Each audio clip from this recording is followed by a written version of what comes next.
Hi, welcome back to HEC Career Hub. Let me ask you something very direct right now.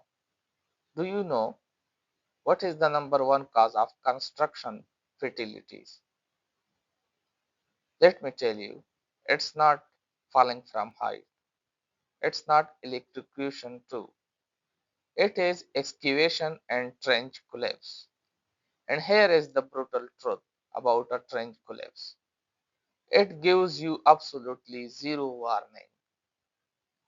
1 second the ground is fine, the next second tons of soil is on top of a worker, and at that point there is usually nothing anyone can do. But 90% of these accidents are entirely preventable. That's what today's video is about. We are going to cover what excavation hazard actually look like, every do and don't you must know, the protective systems that saves lives, and the inspection and permit that protect you legally. If you work in construction or you manage people who do, this video could genuinely be the most important one you watch this year. Let's get into it. So let's start with hard truth about why excavation kills. Look at this number. 1 cubic meter of soil. That's roughly the size of a washing machine. It weighs between 1.5 and 2 tons. Now imagine that falling on a person in a trench. There is no survival, no rescue in time. It's over in seconds. And the terrifying part, the soil does not send you a warning. There is no cracking sound, no slow movement you can run from. It just goes. So why does it keep happening? Four main reasons. First one, soil becomes unstable without anyone noticing, like rain the night before could make it unstable, a truck driving past, a nearby compactor running. All of these vibrate and weaken the trench walls silently. Second, speed and shortcut. It's just a small trench. We will be in and out in 20 minutes. That thinking has killed more workers than any other excuse. Third, open trench with no protection at all. No shoring, no sloping, no trench shield. Just workers standing in a hole trusting that the soil will be held. It won't, eventually. And fourth, no competent person on site. No one trained to look at the soil condition and say, this is not safe. No inspection happening, no one watching. These four things together create the recipe for a fatal collapse, and they all are preventable.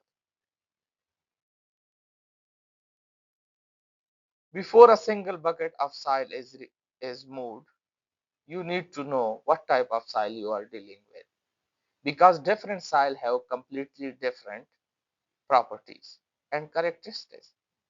And the soil type determine which protective system you need. For instance, type A soil, which is a stable soil, think clay, hard, cohesive, hold together well. If you push your thumb into it, it will look hard. It barely make an impression. This is your lowest risk category, but it still needs protection above 1.5 meter. Type B soil. Type B is moderate, granule soil, angular gravel, soil that's been dug before and refilled. You previously disturbed soil is always weaker than undisturbed soil. It is medium risk, standard protection still needed. Type C soil And this is your most dangerous category. Sand, loose gravel, wet soil, any soil that underwater or has water seeping into it. Type C soil is the soil that kills the most worker because it looks fine and then it's not. How do you identify the soil type on site? The thumb penetration test. Push your thumb into the soil. If it goes in easily with moderate effort, you are looking at type C. Maximum protection required. A pocket penetrometer does this more precisely.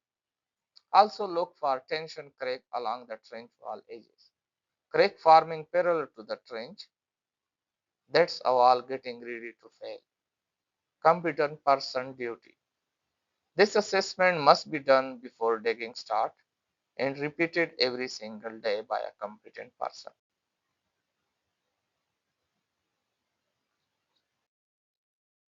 Okay, so now you know the hazard. You have checked the soil. Now, how do you actually protect worker at the trench? There are four main protective systems. System 1, sloping. You cut back the trench wall at an angle. So even if soil wants to slide, it slides away from the worker, not onto them. Simple, effective, needs space. Soil type determines the angle while doing the sloping. Okay. System 2, benching. Instead of one straight slope, you cut trench into slopes, different steps. Okay, like a staircase into the wall. Each bench reduces the height of unsupported soil above the worker.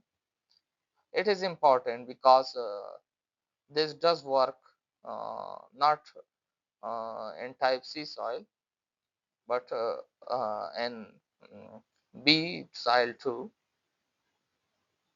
But it should be not benching should be not um, used in case of type C soil. This should be remembered because benching does not work in type C soil. Okay, sand and loose soil cannot hold a bench shape, so that's why it's prohibited in type C soil benching. Type C system 3 is shoring. Okay, you install support um, with timber planks and hydraulic struts, okay, that physically push against the wall. The walls literally cannot close in because the shoring is holding them back. This is the most commonly used system on construction site globally. It works in all soil types and does not require much space. While the last but not the least is system 4, trench shields, also called a trench box or a cage. This is a steel box that worker physically work inside. If the walls collapse, and they might, the steel boxes protect the workers. It's very important here to understand a trench shield does not prevent collapse. It only protects people if collapse happen. Okay. In real sites, you often combine systems, slopes where you can, shore where you cannot. Always have a shield in unstable soil. The rule is simple. If the trench is deeper than 1.5 meter, you must use at least one of these systems mentioned above. No exceptions. No, just for a few minutes. People have died in trenches 1.2 meter depth. Depth is not your only measure of danger. It's about the type of soil. Let's go through the do's now, and I want you to treat every single one of these as a non-negotiable, not a suggestion, not a best practice guideline. It should be treated as a requirement. We must do the number first. to inspect the trench every single day before work start, not once at the beginning of the job. Every day. Soil condition changes overnight. Rain changes everything. A qualified, competent person must walk the trench edge every morning and sign off. We must also do uh, by installing our protective system for any trench deeper than 1.5 meter. 1.5 meter is the legal trigger point in most jurisdictions, but honestly, even shallow trenches can collapse. Treat any open excavation with respect. Do number three, keep the spoil. That's the soil you have dug out at least 0.6 meters from the edge, 2 feet. Okay. The weight of that soil pile creates surcharge pressure on the trench wall. Too close, and you are actively making the trench less stable. Do number four will be provide proper access and egress. A worker who cannot get out quickly will be trapped. Ladder every 7.5 meter, 25 feet in the trench. Okay, not just one ladder for a 50-meter trench. Do number five will be check for underground water utilities before touching the ground. Gas line, water mains, high voltage cable. Striking a live cable or a gas main is instantly fatal. Dial before you take, always do. Okay. um, the test for the atmosphere, um, and in close excavation, we must check oxygen deficiency, carbon monoxide, hydrogen sulfide. Excavation can fail with dangerous gases from soil naturally, so testing first is mandatory, then we should enter. um, Also, we need to take care of the exclusion zone around the trench. No vehicle near the edge shall be allowed. Heavy machinery vibration makes the wall weaken. The heavier the load near the edge, the more likely a collapse may happen. So we must take all these into consideration. Now the don'ts, and I will say this upfront. Every item on this list comes directly from a real fertility investigation. These are not hypothetical risk. Real worker died because of this behavior. So the first behavior that should not be seen is never enter an unprotected trench, not even for a second, not to grab even a tool, not to just have a look. Okay, the word just quickly have killed more construction worker than any other phrase. The train does not care how quickly you plan to be in and out. The other thing is never assume it's safe because it was safe yesterday. Condition changes, overnight rain, morning frost, a water pipe leaking nearby. New day equals new inspection. The other thing is never allow work under suspended load over the trench. If a crane is swinging a load above a trench with worker in it, everyone in that range is one rigging failure away from it. Also, we need to never pile soil or material too close to the edge. Every ton you dump near the edge is pushing down on the trench wall. The wall does not care if you need it somewhere to put it quickly. So be careful about this and don't repeat this mistake.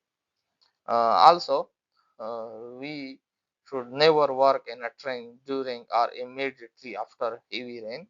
Water is the single biggest destabilizer of soil. Rain soaks in, adds weight, lubricate soil particle, and increase lateral pressure on wall. If it's rained, stop work, re-inspect, then decide. Um, Also, we never need to allow untrained worker to enter a trench um, without supervision. Trench work is not common labor; it requires training. Okay, so people who don't know the hazard cannot protect themselves. So we must be careful about training and only the skilled worker to work inside the trench. Also, never treat a deep excavation as just a big trench. Anything that qualify as a confined space need a confined space permit. Atmospheric testing, a standby person, a rescue plane, or people can die from gas, not collapse. Okay, so these are different things that we don't need to practice on site. This is the slide that I think gets skipped too often in excavation training. Underground utilities.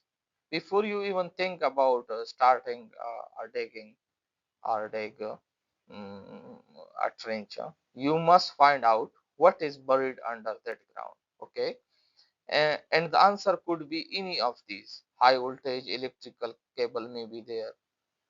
If you strike one of these with a mechanical excavator bucket, and the operator could be killed instantly. The voltage does not care about rubber tire, gas pipelines may be present. A mechanical strike on a gas main can trigger an explosion that will destroy half a job site in seconds. Water main, flooding, destabilized ground, worker trapped in a suddenly flooded trench, sewer and drainage pipe. If we break one of these, and hydrogen sulfide gas may be released, which, as we discussed earlier, kills in second at high concentration. So how do you find them before you dig? Step 1 for this will be get the drawings as built plans, utility maps, ask the client, ask the local authority. Second step will be contact the utility companies directly. Most countries have a dial before you dig surveys, so we must contact them. Third step may be on site, use a cable avoidance tool, CAT scanner, and Genie to sweep the area. Step 4 may be any detected utility line, and dig within half a meter of it. Never machine dig that close. Okay, so if we work that closely with machine, we may head that utility. Okay, so we have to be care about this. Step 5 maybe mark everything you find, spray paint, barrier tape, sign, etc. we could use. Step 6 maybe brief every worker on where those utilities are before anyone pick up a shovel. Okay, there is no shortcut here. On the day you skip this step is the day you are in a fertility investigation is the responsible person.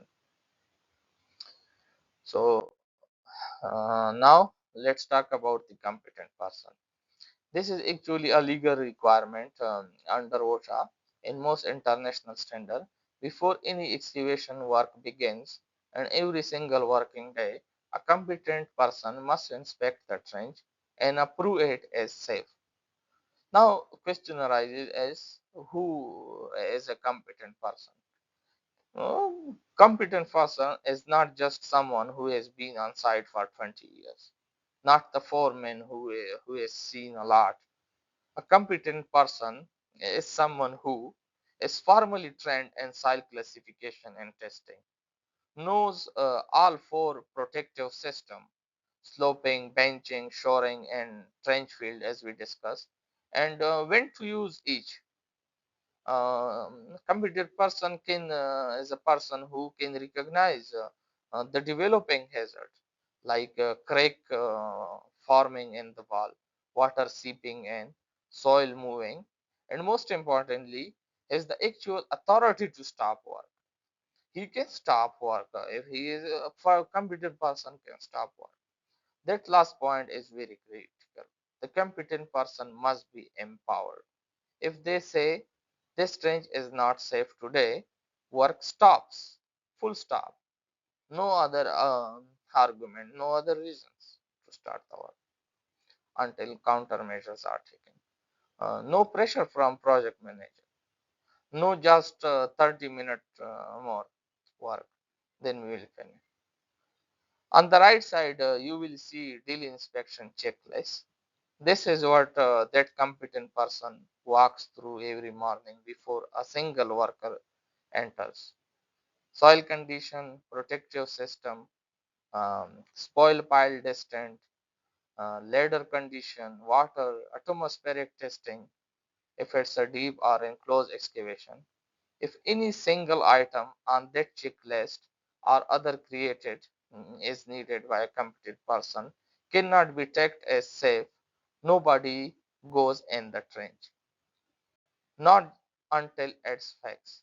This inspection takes 15 minutes. A trench collapse takes 2 seconds. There is no compromise. Two critical topics in one slide. The right PPE for trench work and what to do when things go wrong. PPE first. Hard hat. Always wear hard hat. Soil and rock fall when trench walls are disturbed. High waist. The excavation operator must be able to see every worker at all times. Steel toe safety boots. If there is a partial collapse, your feet are the most exposed part. So if you have steel toe safety boots, high waist will make you visible. Steel toe will save your toe, and gloves will help you handling shoring equipment and ladder. So we also may need respirator if any gas is detected or suspected. Don't wait until someone um, collapse or someone feel unconscious. We have to provide them respirator if gas is detected. Okay. And for deep or confined excavation, a full body harness with a lifeline is necessary or mandatory. Okay, more properly mandatory. That lifeline is what allows surface rescuer to extract someone without entering the trench themselves. In case of emergencies, this lifeline helps a lot. Now, emergency response team will use that. And I want to be very honest here about the first rule of trench rescue. Do not go into the trench to help someone. I know that sounds harsh. Um, it sounds wrong, but the second person who jumped into a collapse train to help uh, become the second victim in probably more than 15% of trench rescue incidents. The rule is rescue from outside. Use the lifeline. Use a rope. Get mechanical help. Call emergency services immediately. Every second matters. Start control removal of soil from the sides, not from above the victim. Treat for crush syndrome after extraction. This is important. It's a medical emergency in itself. And after any incident, secure that trench. Nobody should enter. Nobody disturb the scene. Investigation starts immediately. Every worker on your side must know this plan before they go anywhere near the excavation. Not during an emergency, but before too.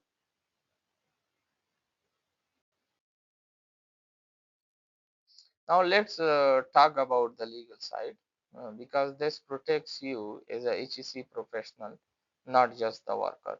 Mm, in India, the Building and Other Construction Worker Act 1996, along with the IS 3764, require mandatory shoring for any excavation deeper than 1.5 meter.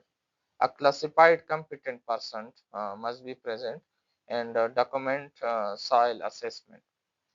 In USA, under OSHA 29 CFR 1926 650 to 652, the competent person is mandatory by law. Protective system are mandatory for any trench over 5 feet. That's 1.5 meter. Also, ISO, International Standard Organization 45001, require full hazard identification, documented risk assessment, and a documented emergency procedure. If you are in ISO certified project, this is not optional. Okay, ISO certified project always require these documents. You must present them. Also in the UK, under CDM regulation 2015, the principal contractor is directly responsible. Method statement and risk assessment for excavation must be documented and approved. And in the Gulf country like UAE, Qatar, Saudi Arabia, a permit to work must be issued and signed by a competent person before any worker enters the excavation. Every single day. Notice something common to all of these: the competent person. This is the common thing to all the regulations if we see. The competent person, the daily inspection, the documented record. These three things appear in every jurisdiction requirement because they are important, because they work. And practically speaking, if there is an incident and you cannot produce your daily inspection record, your competent person sign off, your utility survey result, and your emergency response plan, you are personally exposed. As the HEC officer, uh, as the site manager, documents are your protection. Keep them every day without fail for a single day. Here is a quick reference card. Mm, the do's and don'ts side by side. Screenshot the slide, print it, put it on the side notice board. Brief your worker on it every single morning of an excavation job. On the do side, inspect daily, install protection for anything deeper than 1.5 meter, keep spoil away from the edge, provide ladder, locate utilities, test the atmosphere, maintain your exclusion zone, and document everything. This is important. Document everything. And also on the other mentioned thing. On the don't side, never enter an unprotected trench, never assume yesterday condition apply today, never work in rain without re-inspection, never stack material near the edges, never allow untrained entry, never work under suspended load, never skip atmospheric testing in deep excavation, and never jump in to rescue someone without surface support. Every single item on both lists represent a real scenario that has either killed workers or successfully saved them. This is not theory. This is field proven, incident proven safety knowledge. Apply it every day without compromise. And that's your complete guide to excavation and trenching safety. Let me leave you with 5 things I want you to walk away. Remember, uh, one, uh, know your soil type before you dig. This is the number one thing you must remember from today lecture, video or communication. Um, know your soil type before you dig. This is important thing. Uh, we must not first dig and then know. We must know it before digging. Okay, this is important. Before that soil test take 15 minutes. A collapse may take 2 seconds. So we must ensure the soil type and base over system, trenching, shoring, etc.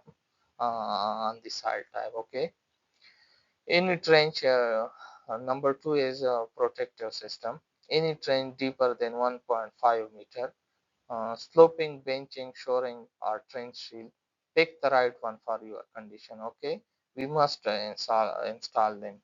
Uh, we must work on this. Okay, number third is competent person must be present every single day. Not the foreman when he gets around to it. A trained, qualified, empowered person is what is called a competent person. He must be present. Okay. Fourth thing is locate your utilities before any digging start. Underground electrical cable and gas mains don't give you a second chance. Okay. Dial before you dig. Remember this phrase. Okay. Sweep with a cat. Hand dig near detected line. Okay. Number five is document everything. Deal inspection record, competent person sign off, utility survey, permit to work, emergency response plan. These documents protect you and your worker from injury. And they protect you also from prosecution. Excavation is the most dangerous routine task in construction. But I want to say this clearly. It is also one of the most manageable hazards we have. The knowledge exists, the tool exists, the system exists. The only thing that has to change is the culture. Important thing is this.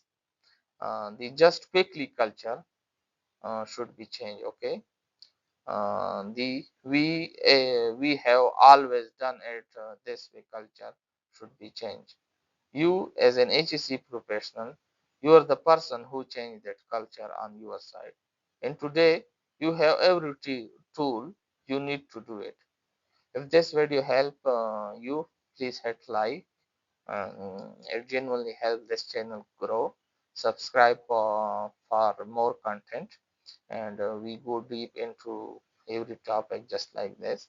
Drop a comment. Tell me one thing from today's video you are going to apply outside this week, and share this with your team. Share it with any colleague who work near excavation.